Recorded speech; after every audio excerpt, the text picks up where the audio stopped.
The rain is slicking the pavement, and I'm already regretting letting Diana convince me to meet her parents for dinner. I adjust my cheap delivery jacket. It's worn, humble, the kind of fabric that doesn't belong in this neighborhood. I didn't come here to be a king. I came because I love her, and I owe her the peace I never had. The red and blue lights suddenly shatter the dark, reflecting off the puddles like spilled ink. I scan the perimeter. 6 cruisers. 12 officers. My hand instinctively twitches toward a ghost of a holster, but I stop. My phone buzzes in my pocket. A text from my second-in-command. They've found the location. We're moving in to extract you. Step away from him, Diana, her father shouts. He's standing behind the police line, looking at me with a smirk of pure, self-righteous victory. I look at Diana. Her eyes are wide, searching mine for a lie I've told 1,000 times. I don't resist when the cuffs click. I don't struggle when they shove me against the hood. I just lean into her ear. Go inside, I whisper, and don't look at the black cars. Her father laughs. He's a common thug, Diana. We've saved you. He thinks he's rescued her. He doesn't realize that by removing me he just invited every monster I've ever killed for to sit at his dinner table. If you're enjoying the story, press that subscribe button. You won't want to miss what happens next. I watch Diana sleep sometimes, when the city outside is quiet and the only sound is her breathing. She curls into me like I'm something safe, like I'm not the man who once made Seoul's underground tremble with a single phone call. The delivery bike is waiting downstairs. I've already done 3 runs this morning. Pad Thai to the business district, dumplings to a college dorm, and a family-sized pizza to a house that smelled like bleach and regret. My knees ache from the constant stops, and my jacket smells like MSG and exhaust fumes. But when I come home and she kisses me at the door, none of that matters. Long day? She asks, pulling off my helmet and hanging it by the door. Nothing I can't handle, I tell her. It's the truth, just not the version she thinks. We met at a coffee shop. She spilled her latte on my shirt, some expensive Italian blend that probably cost more than I was supposed to make in a week. She apologized 17 times. I counted. Her hands were shaking as she offered to pay for dry cleaning, and I saw something in her eyes that reminded me why I left everything behind. Innocence. The kind that still existed somewhere outside the blood-stained rooms I used to occupy. I told her my name was Jin. Simple. Clean. No family name that would make the wrong people ask questions. She told me hers was Diana. Her parents were traditional, she said, but they'd given her an English name to help her fit in. She worked at a small art gallery downtown, the kind of place that sold watercolors to tourists, and hosted wine nights for people who pretended to understand contemporary symbolism. I fell in love with her somewhere between the second apology and the moment she laughed at herself for being so clumsy. That was 8 months ago. Now we live in a modest apartment in a neighborhood where nobody asks questions, and everyone minds their business. The wallpaper is peeling in the kitchen, and the bathroom sink drips no matter how many times I try to fix it. Diana has turned it into home anyway. Plants on the windowsill, photos taped to the fridge, her paintings leaning against every available wall. You should show these to your boss, I tell her one evening, nodding at a canvas of a thunderstorm over the Han River. They're better than half the stuff in that gallery. She laughs, tucking her hair behind her ear. You're biased. I'm honest. She studies me then, the way she sometimes does when she thinks I'm not paying attention. Like she's trying to solve a puzzle with missing pieces. You never talk about before, she says softly. Your family, where you grew up. I set down the cheap beer I've been nursing. This is the conversation I've been avoiding, the one I knew would come eventually. There's not much to tell, I say, keeping my voice even. My parents died when I was young. I moved around a lot, made some bad choices, ran with the wrong people for a while. Then I decided to get out, start over. That's when I met you. It's not entirely a lie. My parents did die, assassinated when I was 19 by a rival organization. I did run with the wrong people, except I was leading them. And I did decide to start over, though the empire I built doesn't just disappear because I walked away from the throne. Diana reaches across the table, her fingers finding mine. I'm glad you got out, she says. I'm glad you're here. The guilt sits heavy in my chest, but I squeeze her hand anyway. She doesn't know that the scar on my shoulder isn't from a motorcycle accident like I told her. It's from a bullet meant for my heart. She doesn't know that I still wake up sometimes with my hand reaching for a gun that isn't under my pillow anymore. She doesn't know that the old friends who occasionally text me aren't former coworkers from a warehouse job, but men who would burn this city down if I gave the order. She knows Jin, the delivery driver who brings her flowers from the corner store and makes her laugh with terrible jokes. She knows the man who holds her when she cries about her demanding parents and her dead-end job. She knows gentleness and patience and the kind of love I never thought I was capable of giving. She doesn't know the king of Seoul's underworld is making her breakfast. And if I have my way, she never will. What are you thinking about? Diana asks, watching me with those searching eyes again. I lean across the table and kiss her forehead. Just how lucky I am, I tell her. Another truth. Another lie. The life we've built is small and simple and more fragile than glass. But it's mine. Ours. And I'll do whatever it takes to protect it, even if that means hiding in plain sight from the world I used to rule. Diana's mother calls on a Tuesday. I'm folding laundry when I hear Diana's voice shift from warm to strained, the way it always does when she talks to her family. Yes, Mom. This weekend is fine. No, he doesn't work Saturdays. A pause. I know you haven't met him yet. That's why we're coming. She hangs up and looks at me with an apologetic smile that doesn't quite reach her eyes. They want us for dinner, she says. My parents, Saturday night. I should have known this was coming. 8 months is a long time to keep a relationship hidden from traditional Korean parents, even ones who live an hour away in their gated fortress of old money and older expectations. Of course, I tell her, keeping my voice light. I'd love to meet them. The lie tastes familiar on my tongue. Saturday arrives too quickly. Diana spends an hour picking out my outfit, a simple button-down shirt and dark slacks that make me look like every other respectable young man trying to impress his girlfriend's parents. She doesn't notice how uncomfortable I am in clothes that aren't tactical, aren't designed for quick movement. They're going to love you, she says in the car, squeezing my hand. I don't tell her that love has nothing to do with what's about to happen. The house is exactly what I expected. Colonial architecture trying to look humble while screaming wealth. The driveway could fit 6 cars. The garden is maintained by people who are paid to care. Diana's father opens the door. He's tall, silver-haired, wearing a cardigan that probably costs more than my bike. His handshake is firm, testing. His eyes scan me the way a jeweler examines a fake diamond. Mr. Park, I say, bowing at precisely the right angle. Thank you for inviting me into your home. Jin, is it? He doesn't let go of my hand. Just Jin. Jin Park, I correct smoothly. I chose the surname carefully, common enough to disappear into, clean enough not to raise flags. Her mother appears behind him, elegant and cold. She looks at me the way people look at stains on expensive furniture. Dinner is an interrogation disguised as small talk. So you're a delivery driver, her father says, cutting into his steak with surgical precision. That must be honest work. It pays the bills, I reply, and it gives me flexibility. Flexibility for what? Her mother asks. Surely you have ambitions beyond riding a bicycle through traffic. Diana touches my arm under the table. A warning or an apology, I can't tell. I'm considering going back to school, I lie. Business management, maybe. Her father sets down his fork. Where did you go to university originally? I didn't, I say. I started working young. Family circumstances. I see. The temperature in the room drops 5 degrees. And your family, where are they from? Busan originally. They passed away when I was younger. I'm sorry to hear that. Her mother's sympathy is as genuine as a $3 bill. Do you have any other family? Siblings? Extended relatives? No one close. I watch her father's eyes narrow. He's adding it up. The lack of history, the convenient dead ends. The man with no past who appeared in his daughter's life like smoke. It's strange, he says, reaching for his wine. I had my assistant do a background check. Standard procedure, you understand. For Diana's safety. Diana's hand tightens on my arm. Dad, there's almost nothing on you, Jin Park. No school records before age 19. No employment history before 2 years ago. No social media presence. No digital footprint at all, until very recently. He leans back in his chair. It's as if you didn't exist until you decided to. I meet his gaze without flinching. This is the moment I've trained for my entire life. How to be looked at, examined, interrogated, and reveal absolutely nothing. I grew up poor, Mr. Park. We moved frequently. I worked cash jobs that didn't keep records. And I'm not active on social media because I prefer real connections to virtual ones. I gesture toward Diana. Like this one. How convenient, her mother murmurs. Diana stands abruptly. This is ridiculous. You invited us here to meet Jin, not to interrogate him like he's a criminal. Sit down, Diana. Her father's voice cuts through the room. We're simply trying to understand who our daughter is involved with. You have to admit, darling, it's all very unusual. A man with no past, no family, no ambitions. What exactly are his intentions toward you? I place my napkin on the table carefully. Too carefully. Diana's mother notices.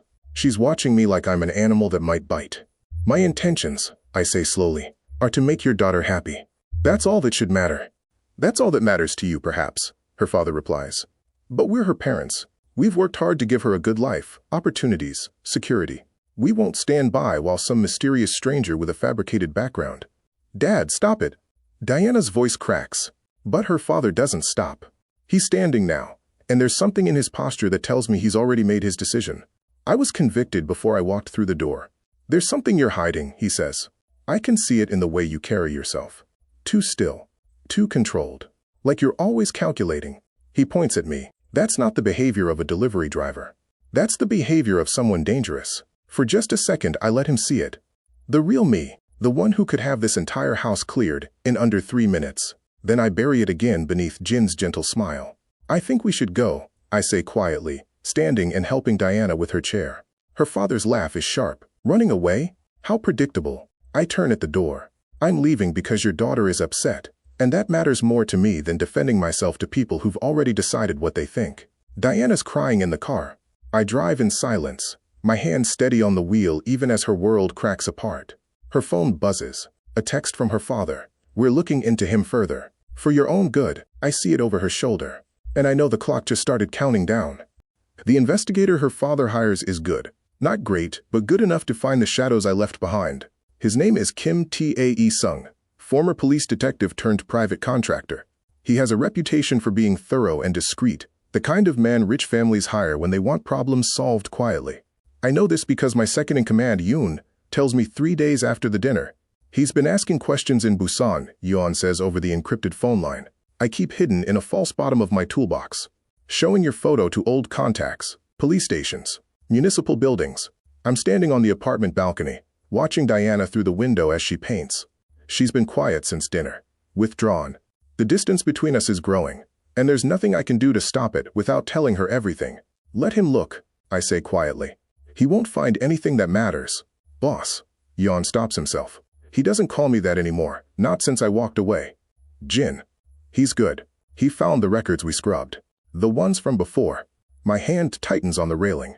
How much? Enough to know Jin Park didn't exist before 2 years ago. Not enough to know who you were before that. But he's connecting dots. He found the property records, the building purchases, the shell companies. He doesn't know they're yours, but he knows someone with serious money was involved. I close my eyes. This is what I was afraid of. Not that they'd find everything, but that they'd find enough to paint a picture worse than the truth.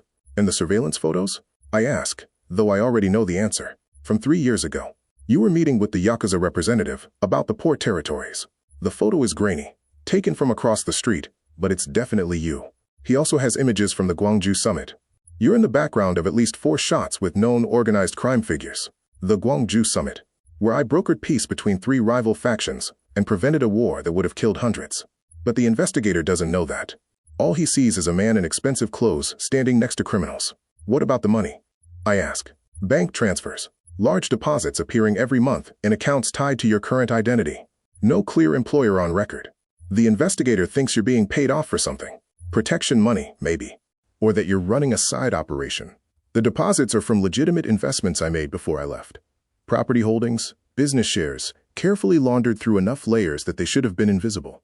But Kim Tae-sung is better than I gave him credit for. He's building a narrative, I say. Diana's parents wanted dirt, and he's giving them a story. Doesn't matter if it's true. What do you want me to do? Yoon asks. There's an edge in his voice, the old loyalty surfacing. He's asking if I want the investigator handled. Scared off. Disappeared. Nothing, I tell him. You do nothing. I'm not that person anymore. You'll always be that person, Yoon says quietly. You just chose to pretend otherwise. But the world doesn't forget, and it doesn't let go. I hang up before he can say anything else that sounds too much like the truth. Inside, Diana is crying. I can see her reflection in the balcony door, shoulders shaking, phone clutched in her hand. My stomach drops. I go to her. She doesn't look at me when I sit beside her on the couch. My father sent me a file, she whispers, from his investigator. The phone is face down on her lap. I don't reach for it. I already know what it contains. Diana, who are you? Her voice breaks on the question. Really? I'm Jin, the man who loves you. The man who makes you breakfast, and Jin Park doesn't exist. She finally looks at me, and her eyes are red and accusing. There's no birth certificate, no school records, no history before 2 years ago. You just appeared, like you invented yourself. I can explain. There are photos. She's shaking now. Photos of you with criminals, Yakuza, gang members. People my father's investigator says are dangerous. There's money coming from nowhere. Thousands of dollars every month, with no source. She throws the phone at me. I catch it reflexively. Too fast, too smooth. The kind of reflexes you don't get from delivering noodles. The screen shows exactly what I feared. Me in a suit that costs more than 3 months of my current salary, shaking hands with Tanaka, the Yakuza lieutenant. Another photo of me at a restaurant table with 5 men whose faces have been circled in red, their criminal records listed in neat text boxes beside them. My father thinks you're a con artist, Diana says, her voice hollow. That you targeted me because of my family's money. That this whole thing, us, was some kind of scheme. That's not true. Then what is true? She stands, putting distance between us. Because right now, all I have are lies. A fake name. A fake life. And a boyfriend who apparently has connections to organized crime. I should tell her. Right now, I should explain everything. Who I was, why I left, what I'm trying to become. But the words stick in my throat because I know how they'll sound. I know she'll never believe that the King of Soul's underworld fell in love with her over spilled coffee and wanted nothing more than to be normal. I'm not trying to hurt you, I say instead. Everything I feel for you is real, but everything you told me about yourself is fake. She picks up her purse, her hands trembling. I need time. I need to think. I'm going to stay at my parents' house for a few days. Diana, please, don't follow me. Her voice is steel now, the kind you forge in heartbreak. Don't call. Don't text. I need to figure out if I even know you at all. She leaves. The door closes with a soft click that sounds like a gunshot in the sudden silence. I sit in the empty apartment, surrounded by her paintings and her plants, and the life we built on foundations of sand. My phone buzzes. A text from her father.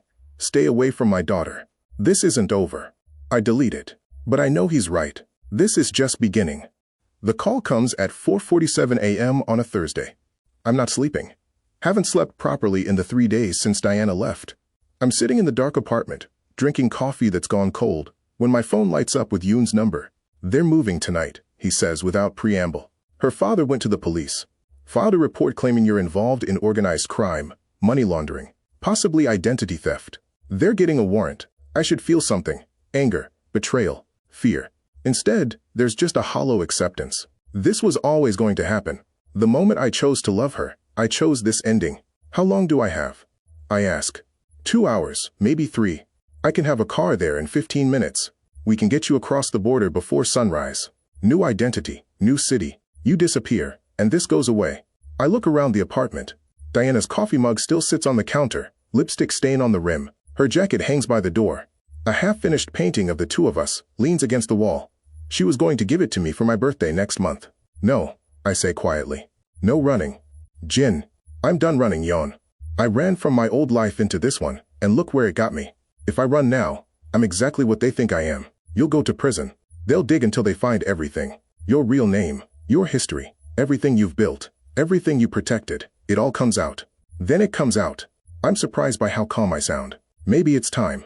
Yoon is silent for a long moment. She's not worth this. No woman is worth throwing away everything you are. She's worth more than what I am, I tell him. That's the whole point. I hang up before he can argue further. The next 2 hours, I clean. I wash the dishes, fold the laundry, water Diana's plants. I write her a letter and leave it on the kitchen table, sealed in an envelope with her name on it. I don't explain everything. That would take more pages than I have. But I tell her enough. That I loved her truly. That nothing about us was a lie, even if everything about me was. That she deserves better than the life I could give her. At 6:15 a.m. I hear the sirens. I'm already dressed, the same clothes I wore to dinner with her parents. I want them to see me as Jin, the delivery driver, not whoever they think I really am. I want Diana to see, if she's watching, that I'm not resisting, that I'm accepting this. I open the door before they can knock. There are 6 patrol cars, light bars painting the street in red and blue. Neighbors are starting to emerge, phones out, recording. I count 12 officers, all with hands near their weapons, all watching me like I might explode. Behind the police line I see him, Diana's father, standing beside a black sedan, arms crossed. He's not smiling, but there's satisfaction in his eyes. Victory. He thinks he's saved his daughter from a monster. And then I see her, Diana, standing beside her mother's car, face pale in the morning light. Our eyes meet across the distance. She's searching my face for something. Anger, fear, guilt. I don't give her any of it. I just look at her the way I always have, like she's the only beautiful thing in a world full of broken glass. Jin Park, the lead detective says, stepping forward with cuffs ready. You're under arrest for identity fraud, suspected money laundering, and conspiracy to commit organized crime. You have the right to remain silent. I stop listening to the Miranda rights. I've heard them before, in another life, in another language. I turn around, hands behind my back, and let them cuff me. The metal is cold against my wrists, familiar in a way that makes my chest ache. They're not gentle when they shove me against the hood of the nearest car. Someone's knee is in my back, hands patting me down for weapons they won't find. I left that life behind. I'm clean. Step away from him, Diana, her father shouts. I can hear the triumph in his voice. He's dangerous. He's been lying to you this whole time. Diana moves closer instead. I can see her shoes in my peripheral vision. The red canvas sneakers I bought her last month because she said they reminded her of summer. Jin, she whispers. Her voice is broken. Tell me he's wrong. Tell me this is a mistake. I turn my head as much as I can with my face pressed against the car. Our eyes meet again, and I see everything I'm losing reflected in her tears. Go inside, I tell her quietly. My voice meant only for her. And don't look at the black cars. She doesn't understand. Not yet, but she will when Yoon and the others arrive. When the men I used to command come to extract me, guns drawn, ready to turn this quiet street into a war zone if that's what it takes to get their king back. Her father's laugh cuts through the morning air. He's a common thug, Diana. We've saved you. They lift me up, start walking me toward the nearest patrol car. I don't resist. I don't struggle. I let them parade me past the cameras, past the neighbors, past Diana's family. But I catch Yoon's text on the officer's radio as they load me into the back seat, 3 minutes out. Awaiting orders. Her father thinks he's won. He thinks by removing me he's protected his daughter. He doesn't realize that by arresting the one person who kept the monsters at bay, he just invited every nightmare I've ever killed for to come knocking at his door. I lean my head back against the seat and close my eyes. Diana's father wanted to know who I really am. He's about to find out. The precinct is smaller than the ones I used to own. Fluorescent lights buzz overhead, casting everything in a sickly yellow glow. They put me in an interrogation room with a two-way mirror and a table bolted to the floor. Standard procedure for someone they think is dangerous. I sit quietly, hands still cuffed, and wait. Detective Lee enters first, mid-40s, tired eyes, the kind of cop who's seen enough to know when something doesn't add up. He's followed by a younger detective, Kim, who looks at me like I'm a puzzle he's eager to solve. Jin Park, Detective Lee says, opening a folder. Except, that's not your real name, is it? I don't answer. I'm watching the mirror, listening to the sounds filtering in from the main floor of the precinct. Something's happening out there. Raised voices. A phone ringing insistently. We've been going through the investigator's report, Kim says, spreading photos across the table. Me with Tanaka, me at the Gwangju summit, me walking out of a building that used to house one of my front companies. You want to explain these? Before I can respond, there's a commotion outside. Footsteps. Multiple sets, moving with purpose. Detective Lee's radio crackles. Sir, we have a situation in the parking lot. He ignores it. Mr. Park, we're trying to help you here. If you cooperate. Detective. A uniformed officer opens the door without knocking. His face is pale. You need to see this. Now. Through the two-way mirror, I can see into the main precinct floor. Officers are gathering at the windows, staring outside. Detective Lee exchanges a glance with Kim, then walks out. Kim stays, watching me with increasing suspicion. I hear it before I see it. The low rumble of expensive engines. Multiple vehicles arriving in formation. Kim's phone buzzes. He looks at it, frowns, then pulls up something that makes his face go white. He shows it to me without thinking. A news alert with a photo attached. The parking lot outside is filled with black luxury cars. Mercedes S-Classes. BMW 7 Series. A Bentley Continental. At least 10 vehicles, arranged in a semicircle around the precinct entrance. Men in dark suits stand beside each car, hands folded, waiting with the patience of soldiers. And standing at the center of it all is Yoon, my second in command, wearing a suit that costs more than most people's monthly rent, flanked by 4 of my former lieutenants. Kim's phone rings. It's his superior. I can hear the conversation through the device. Get me everything we have on Jin Park. Real name, actual identity, everything. Sir, we're still processing. Do it faster. We have representatives from the Seoul Prosecutor's Office on line 2, the National Police Agency on line 3, and someone claiming to be a lawyer for the Cheongshin Corporation outside demanding his immediate release. The Cheongshin Corporation. One of my shells, still operational, still protecting my interests even after I walked away. Detective Lee returns, and he's no longer looking at me like a suspect. He's looking at me like a bomb that's about to explode. "Who are you?" he asks quietly. "Really?" Before I can answer, my lawyer, a man I've never met but who clearly works for Yoon, enters the room. Jang Min-ho, one of the most expensive criminal defense attorneys in Korea. "My client will not be answering any questions without proper legal counsel present," he says smoothly, setting down a briefcase. "Which I now am. I'll need to see the arrest warrant and all documentation supporting these charges immediately. We have evidence of. You have circumstantial photographs and an overzealous private investigator's report filed by a concerned father," Jang cuts him off. "Nothing that constitutes actual evidence of a crime. My client has committed no offense. You will release him immediately, or I will have writs filed within the hour." Detective Lee looks like he wants to argue, but his phone rings again. This time, his face goes from pale to gray. "Understood, sir," he says into the phone. Then to me, "We're cutting you loose. For now." 30 minutes later, I walk out of the precinct into a wall of cameras and questions. The media arrived faster than I expected. Yoon's doing, no doubt. Make it public. Make it impossible to make me disappear quietly. I scan the crowd and freeze. Diana is standing behind the police barricade, her mother's hand on her shoulder, her father beside her, looking like he's seen a ghost. Next to them is Detective Kim, showing them something on a tablet. I'm too far away to see, but I know what it is. My real file. The one that only government agencies and very, very good investigators can access. My real name, Kang Ji-hoon. Age, 31. Former head of the Kang organization, one of the 3 most powerful crime syndicates in Seoul. Suspected involvement in racketeering, illegal gambling, arms trafficking, money laundering. Known associates, every major organized crime figure in East Asia. Status, voluntarily disbanded organization 2 years ago. Current whereabouts, unknown. Until now. Diana's hand goes to her mouth. Even from here, I can see her trembling. Her father is shouting something at the detective, gesturing wildly. Her mother has gone still. The kind of stillness that comes from realizing you've made a catastrophic mistake. Yoon approaches, flanked by 2 bodyguards. "The cars are ready, boss. We can leave whenever you—" "Don't call me that," I say quietly. "What should I call you? Jin? The name you invented to play house?" His voice is sharp. "You're Kang Ji-hoon. You're the king of Seoul. And these people," he gestures toward Diana's family, "just declared war on you without even knowing it." I watch Diana. She's crying now, her father trying to pull her away, but she's rooted to the spot, staring at me like I'm a stranger. "Get me a phone," I tell Yeon. "A clean one. I need to make a call." "To who?" "Everyone I told to stand down when I left. Every territory I abandoned. Every alliance I dissolved." I button my jacket, Jin's cheap jacket that doesn't fit the man I used to be. Her father wanted to dig into my past. He wanted to know who I really am. Now he knows.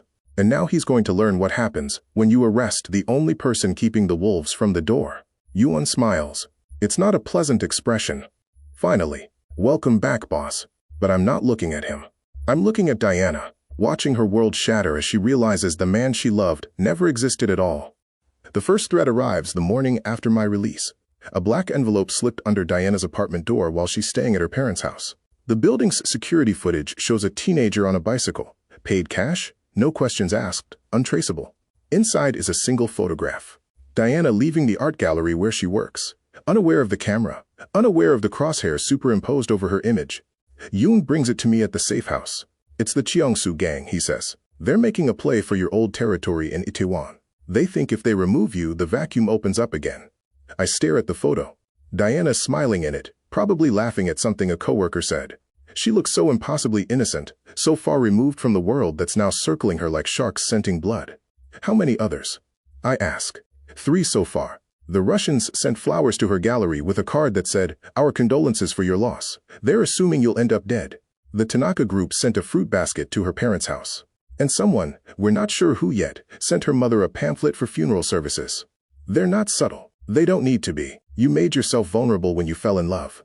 Everyone knows it now. Yoon sets down the envelope. "What do you want me to do?" I should tell him to secure her. Put guards on her 24/7, move her to a safe location, lock her away until this blows over. But I know Diana. She'd fight it. She'd see it as a cage, not protection. "Nothing yet," I say. "But make sure we have eyes on her at all times. If anyone gets within 50 feet with ill intent, I want to know about it." The second threat comes that afternoon. Diana's father calls me directly, a number he shouldn't have, but money buys information. My company just lost 3 major contracts, he says without greeting. Contracts we've held for 15 years. All 3 clients cited, quote, security concerns, end quote, change in business relationships. This is because of you. Yes, I confirm. There's no point in lying. They're targeting us, my family, my business. Because you. His voice cracks with rage and fear. Because you couldn't just stay away from her. I did stay away. I became someone else entirely. You're the one who dragged me back into the light. To protect my daughter. You exposed your daughter, I correct him. The moment my face hit the news, every criminal organization in East Asia knew I had a weakness. Congratulations, Mr. Park. In trying to save Diana from me, you painted a target on her back that only I can remove. The silence on the line is heavy with realization. What do we do, he asks finally, and the defeat in his voice is almost pitiable. You accept that your daughter is involved with someone dangerous. You stop fighting it, and let me do what I do best. Keep her alive. And our business? Our reputation? I'll handle it. The contracts will be restored by end of week. But there's a price. What price? You stop investigating me. You stop trying to separate us. And you accept that the safest place for Diana right now is with me, not away from me. I pause. Because if anything happens to her while she's under your roof, while she's vulnerable, because you convinced her to leave me, that blood is on your hands. He hangs up without agreeing, but I know he will. Fear is a powerful motivator. The third threat comes that evening, and this one makes my blood run cold. Diana calls me, voice shaking. There's someone following me. A man in a gray sedan. He's been behind me for the last 20 minutes. Where are you? I'm already moving, signaling to Yon. Driving back to my parents' house from the gallery. I thought I was being paranoid, but he's matched every turn, every lane change. Run the next red light, I tell her. Do it safely, but run it. See if he follows. I hear her accelerate, the squeal of brakes honking. Then, he ran it too. Jihoon, I'm scared. I know, baby. I know. Keep driving. Do not go to your parents' house. Do you understand? Do not lead him there. Where do I go? I give her an address, one of my safe houses in Gangnam, 40 minutes from her location. My people will meet you there. Stay on the phone with me until you arrive. I switch to another line, calling Yuan. Gray sedan tailing Diana. Registration number. I relay what Diana gives me. I want to know who's driving and who sent them. And I want them stopped before they get within a mile of the safe house. Non-lethal? Yoon asks. I think about the crosshairs on Diana's photo. About her mother receiving funeral pamphlets. About my girlfriend being hunted because I dared to love her. Your discretion, I tell him. For 40 minutes, I stay on the phone with Diana. I can hear her breathing, fast and shallow. I talk to her about nothing, the weather, what she had for lunch, anything to keep her calm while my men move into position. There's a black SUV pulling up next to him, she says suddenly. Oh my God, they're forcing him off the road. Keep driving, I tell her. Don't stop. Don't look back. 5 minutes later, Yoon calls on the other line. We have him. Korean national, hired through an intermediary. Says he was paid to follow her, take photos, establish her patterns. He doesn't know who hired him. All digital payments, encrypted messages. Make him remember, I say coldly. Already on it. When Diana arrives at the safe house, I'm waiting outside. She practically falls out of the car into my arms, trembling. I'm sorry. She sobs into my chest. I'm so sorry. You were right. My father was right. I shouldn't be anywhere near you. No, I tell her, holding her tight. Your father was wrong. He thought exposing me would protect you. Instead, he made you visible to people who want to hurt me. The only person who can protect you now is me. This is insane. This whole situation is insane. I know. People are following me, threatening my family. My father's business is falling apart. All because I spilled coffee on you in a cafe. I know, I repeat, and I'm going to fix it. She pulls back to look at me. How? How do you fix this? By reminding everyone in this city why they were afraid of me in the first place. By making it clear that touching you, threatening you, even looking at you wrong, comes with a price they can't afford to pay. That sounds like war. It is war, but it's a war I've already won once. I just need to win it again. I cup her face in my hands. But I need you to trust me. Can you do that? She searches my eyes, looking for the lie, the deception. But there's nothing left to hide now. She knows exactly who I am. I don't know, she admits. I don't know if I can live like this. Always looking over my shoulder. Always wondering if someone's going to use me to get to you. Then I'll give you a choice, I tell her, even though it kills me. I can disappear, right now. Leave Seoul, leave Korea, become someone new somewhere else. Your father gets what he wanted. I'm gone. The threats stop. Your life goes back to normal. And you? I go back to being no one.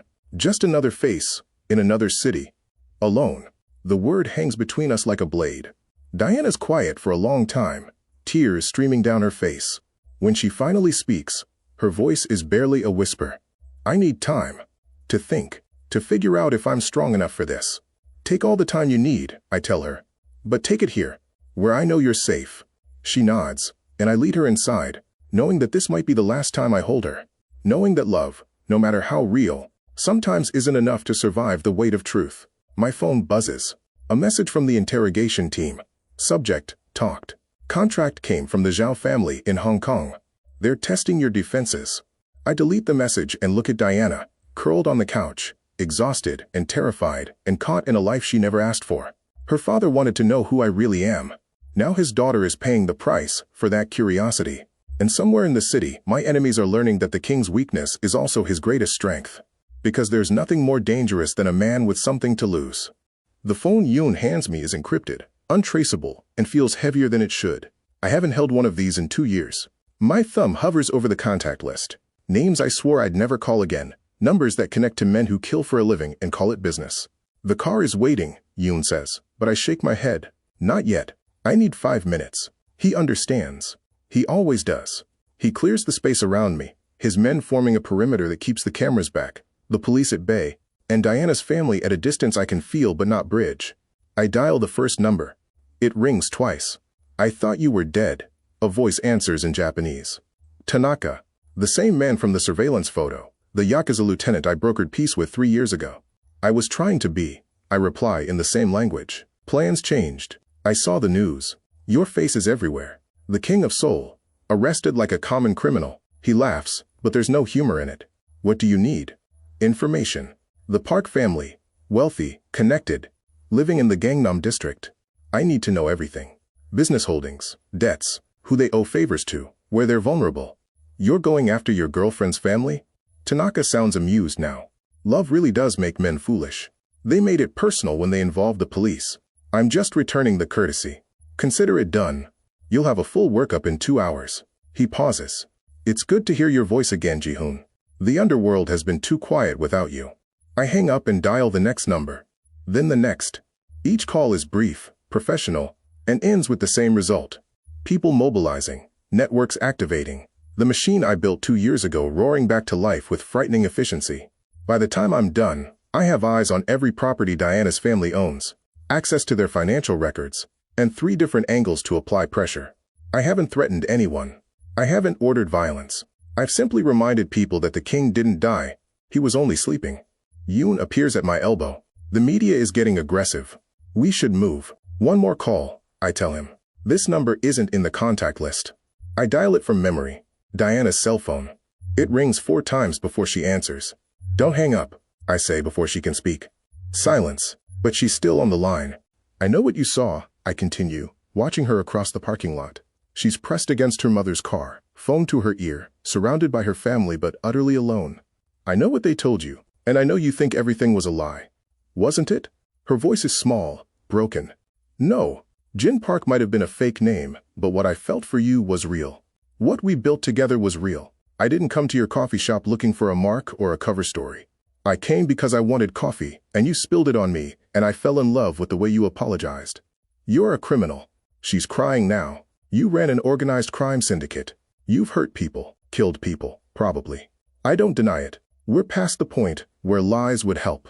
I was those things, I say instead, past tense. I walked away from all of it because I was tired of being a monster. I wanted to be normal. I wanted to be the kind of man who deserves someone like you. By lying to me? By hiding who you are? By trying to become someone better? I close my eyes. I know I can't undo what I was. But I need you to understand. Everything I told you about loving you was true. The rest was just details. Details? Her voice breaks on the word. Your entire identity was details. Then let me give you the truth now. My real name is Kang Ji-hoon. I'm 31 years old. I was born in Seoul to parents who were murdered when I was 19.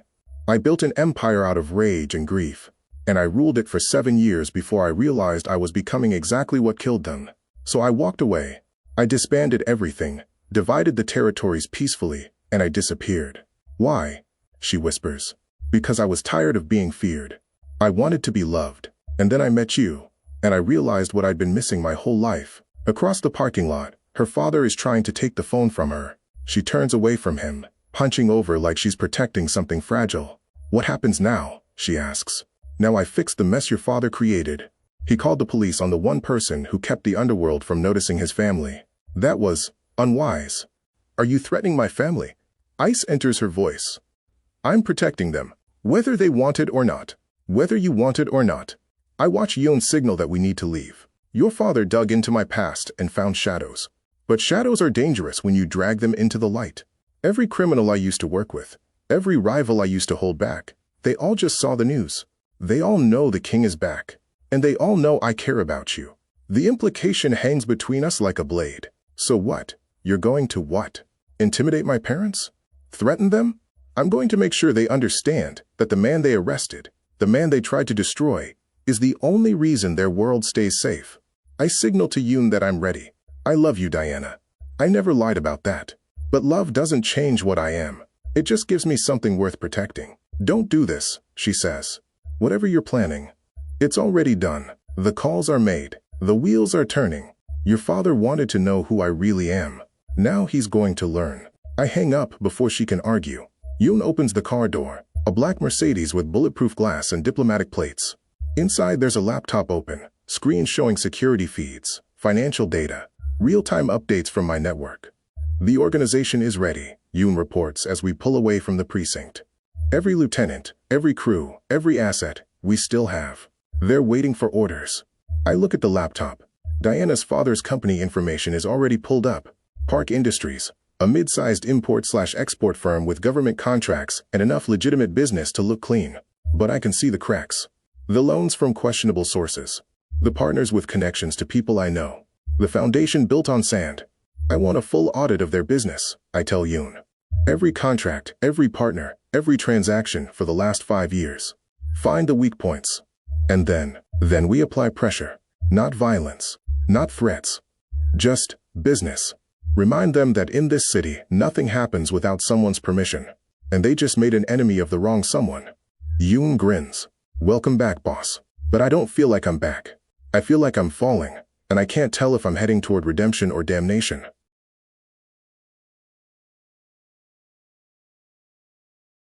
The call comes at 11:47 p.m. Diana's number. I answer before the first ring finishes. Ji-hoon. Her voice is trembling, barely above a whisper. There are men outside our house. My father. He says they're here because of you. I'm already moving, grabbing my jacket, signaling to Yoon across the safe house. How many? I don't know. 5? 6? They have guns. They're saying, her voice catches. They're saying they want to send you a message. My blood goes cold. Lock yourself in your room. Away from windows.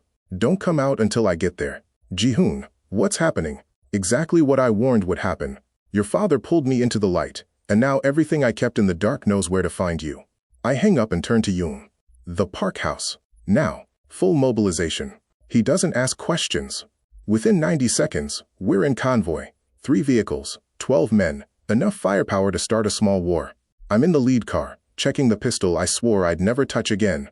It feels like coming home to a house that burned down. Who is it? Yoon asks, driving with the kind of controlled aggression that eats through city blocks. Could be anyone. The Russians, who wanted my territory. The Chinese who never forgave me for the Incheon incident. Or someone new who sees an opportunity. I chamber around. Doesn't matter. They're dead either way. We make the drive to Gangnam in 14 minutes. The park house is lit up like a crime scene, but there are no police yet. Whoever's inside is keeping it quiet. Smart, professional, which makes them more dangerous. I count 6 men through the windows. They're spread throughout the first floor, weapons visible, using Diana's family as hostages while they wait. For me, this isn't a robbery. It's a trap. They know you're coming, Yoon observes. Of course they do. That's why they called. I check my watch. How long until the police respond to the silent alarm? Diana's father never triggered it. He's probably too terrified to think straight. I study the house layout, running scenarios. 6 hostels, at least 4 civilians. Diana, her parents, maybe house staff. Windows covered, 1 entry point being watched. Probably another team waiting in the back. We go loud, I decide. Split entry. You take 4 men through the back. I'll take the front with the rest. Yoon looks at me. You're going through the front door? That's suicide. No. I open the car door. That's a message. I walk up the driveway alone. Hands visible. No weapon drawn. The front door is slightly ajar. An invitation. I push it open and step into the foyer where Diana and I stood just days ago, being judged by her parents. The man waiting for me is young, mid-20s, holding a Glock with the safety off. Russian, based on the tattoos visible on his neck. Bratva, probably. He grins when he sees me. Kang Ji-hoon, he says in accented Korean. The king himself. You're smaller than I expected, and you're dumber than I hoped, I reply. You're in my city, threatening my people. That's a death sentence. Your city. He laughs. You've been gone 2 years. You think you still own Seoul. You're nothing now. Just a has-been playing delivery boy. I hear movement upstairs.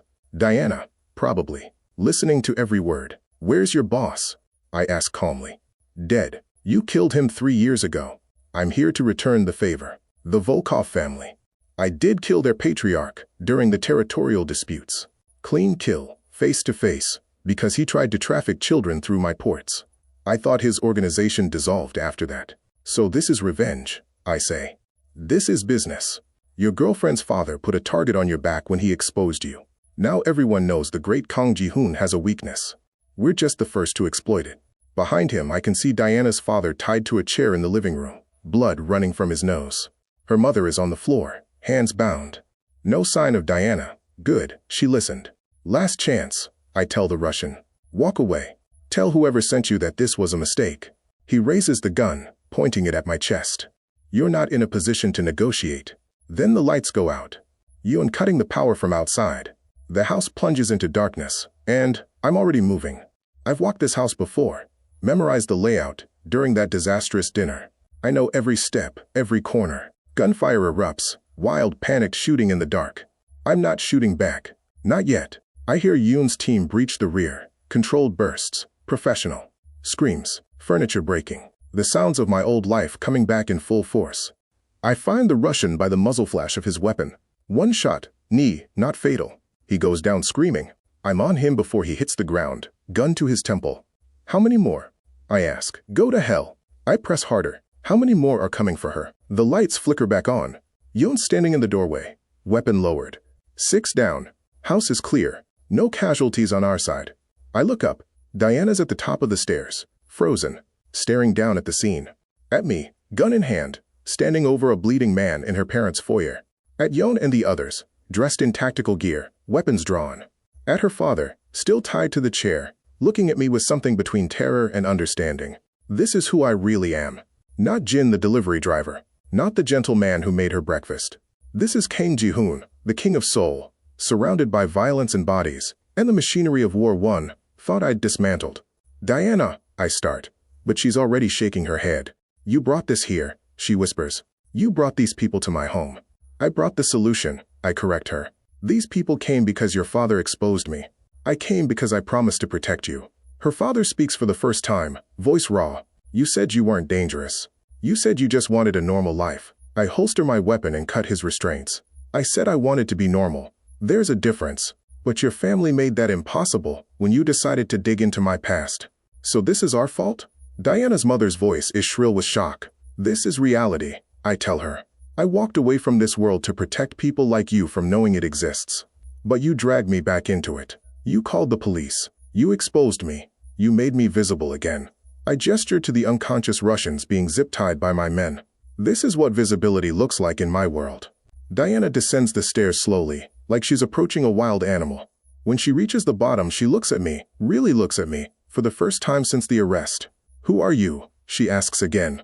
I'm the man who loves you, I say quietly. I'm also the man who just killed 6 people to keep you safe. Both things are true. Both things are me. She slaps me. Hard. The crack echoes through the room. You don't get to be both, she says, voice breaking. You don't get to be the gentle boyfriend and the killer. You don't get to bring flowers and bullets into the same life. I know. I don't touch my face where her handprint is forming. That's why I tried to leave this behind. That's why I became Jin. But your father made sure that bridge burned. Sirens in the distance now. Someone finally called the police. You need to go, Diana's father says. And there's something different in his voice now. Respect, maybe. Or just fear that knows its place. Before they get here, I look at Diana one last time. I love you. I never lied about that. But you were right. I can't be both. So I'll be what I need to be to keep you alive. Don't, she whispers. Don't do this for me. Too late. The moment you spilled coffee on me, this was inevitable. I signal to Yoon. We leave the way we came, quickly, professionally, ghosts that were never really there. By the time the police arrive, we're 6 blocks away, and the Park family has a story about Russian criminals who broke in and fled when the security system activated. In the car, Yoon hands me a tablet. The word's out. You're back. Every organization in East Asia is going to respond. Let them, I say, watching the city lights blur past. Let them all come. They'll learn the same lesson these Russians just did. What lesson is that? I think about Diana's face, the way she looked at me like I was a monster. The way she was right. That some kings never really abdicate, I tell him. They just wait for a reason to reclaim their throne. 3 days pass before Diana calls. 3 days where I dismantle the remaining Russian cells in Seoul, negotiate new territorial agreements with the Chinese, and remind the entire underworld why my retirement was a gift they didn't appreciate until it was revoked. 3 days where I don't sleep, don't eat properly, and replay that slap over and over in my mind. When her name lights up my phone at 2 a.m., I almost don't answer. Almost let it ring through to voicemail, let her go the way I should have from the beginning. But I've never been good at letting go of things I love. Hello, Diana. Meet me, she says without preamble. The coffee shop where we met. 1 hour. She hangs up before I can respond. Yoon tries to talk me out of going. It's exposed, public. If anyone wanted to take a shot at you, then they take it, I interrupt. Have your men cover the perimeter, but stay back. This conversation happens alone. The coffee shop is closed at this hour, but the owner, a man who once owed my organization a favor, opens it without questions. I'm sitting at the same table where Diana spilled her latte 2 years ago when she walks in. She looks different. Older, somehow, even though it's only been days. There are shadows under her eyes that makeup can't quite hide. She's wearing jeans and a sweater I've never seen before, like she's trying on a version of herself that doesn't include me. I asked them to give us privacy, she says, sitting across from me. No recording, no listening. Just us. Okay. She's quiet for a long moment, studying me the way she used to study her paintings before deciding if they were finished. I talked to my father, she finally says. Really talked to him, for the first time in years. Do you know what he told me? I shake my head. He said that before you showed up, before the Russians came, he received 3 separate threats. Business competitors trying to pressure him into deals. People he owed money to. People who knew he was vulnerable. She leans forward. He said they all stopped the day after I introduced you to him. Just vanished. Like they'd been warned off. I don't confirm or deny it. That was you, she continues. Even before the arrest. Even when you were pretending to be Jin, you were protecting my family, weren't you? Yes. Why didn't you tell me? Because that's not who Jin was supposed to be. Jin was the man who made you breakfast and worried about rent and lived a normal life. I meet her eyes. Jin was who I wanted to be. But Kang Ji-hoon is who I am. And Kang Ji-hoon doesn't let threats against his people go unanswered. She processes this, her fingers drumming against the table, a nervous habit I recognize. I've spent the last 3 days trying to reconcile the 2 versions of you in my head, she says. The gentle boyfriend who cried during romance movies and the mob boss who had 6 men zip-tied in my living room. And I realized something. What's that? They're not 2 different people. They're the same person choosing different actions based on the situation. She reaches across the table, her hand stopping just short of mine. You weren't pretending to love me. You weren't pretending to want a quiet life. You were just trying to be someone you thought I could love. I was trying to be someone worthy of you. But that's not your choice to make, she says softly. I don't get to decide who you are. And you don't get to decide who I can love. That's my choice. My chest tightens. Diana, let me finish. She takes a breath. My father did a terrible thing. He exposed you, endangered you, and indirectly put our whole family at risk. But he did it because he was trying to protect me from something he didn't understand. And I think maybe I need to be protected from you. The words land like bullets. I understand, I say, starting to stand. I'll make arrangements. New identity, new city. You'll never see me. I'm not finished. Her voice stops me. I said I need to be protected from you. I didn't say I wanted to be. I sit back down slowly. I spent 2 years with Jin, she continues. Safe, comfortable, normal Jin, who never challenged me, Never scared me. Never made me feel anything except warm and content. And I loved him. I did. But I loved him the way you love a comfortable sweater. Nice to have. Easy to forget you're wearing.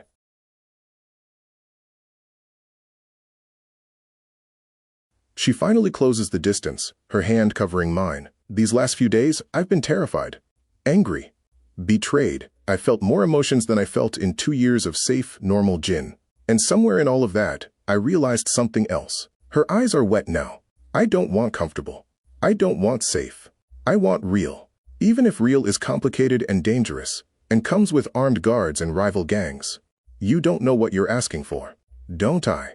She laughs, but it's not a happy sound. Ji-hoon, you killed people to protect my family. You dismantled an empire because you thought that's what I needed. You were willing to go to prison, to disappear, to give up everything rather than drag me into your world. That's not the behavior of a monster. That's the behavior of a man who loves someone more than he loves himself. Love doesn't make the bodies disappear, I tell her. It doesn't change what I've done. What I'll have to keep doing now that I'm back. I know. She squeezes my hand. And I'm not saying this is easy, or that I've forgiven all the lies. I'm saying that I'd rather have the truth, all of it, the beautiful and the bloody, than live in another comfortable illusion. Diana, if you stay with me, your life will never be normal. There will always be guards. Always be threats. Always be people trying to use you to get to me. I know. You'll be the girlfriend of a crime lord. People will judge you. Your family might never accept it. Your life will be complicated in ways you can't imagine. I know, she repeats. But here's what you don't know. I'm tired of being the good daughter who paints pretty pictures and dates appropriate men. I'm tired of living in a gallery where everything is safe and approved and dead behind glass. She stands, pulling me up with her. You're the first thing in my life that's felt alive. Dangerous, yes. Complicated, absolutely. But alive. I search her face for doubt, for hesitation. I find determination, instead. This is your last chance, I tell her. I can still walk away. Give you back the normal life you had before I spilled into it. I spilled into your life, she corrects. The coffee, remember? I'm the one who made the first mess. She steps closer. Close enough that I can smell her perfume, the same one she's worn since we met. So here's my choice, Kang Ji-hoon. I choose you. Not the version you thought I wanted. Not the safe, sanitized Jin Park. You. All of you. The parts that love me. And the parts that kill for me. And everything in between. You're sure? I've never been more terrified or more sure of anything in my life. I kiss her then, in the same coffee shop where this all started, and it feels like falling and flying at the same time. When we break apart, she's crying, and so am I. So what happens now? She asks. Now I teach you how to shoot, I tell her. And you teach me how to live with someone who knows exactly who I am. And we figure out how to build something real from the ruins of the lie. That sounds dangerous. Everything worth having is. She kisses me again, and through the window, I can see Yoon giving the signal. Perimeter secure. Area clear. My phone buzzes with updates from lieutenants, territory reports, threat assessments. The machinery of my old life, grinding back to full operation. But for the first time since I walked away, I'm not looking at it with regret. Because Diana's hand is in mine, and she knows exactly what she's holding on to. Not a gentle delivery driver. Not a comfortable lie. Just me, the king, the monster. The man who would burn the world down to keep her safe. And she chose it anyway. Thanks for watching. Please like, comments, and subscribe.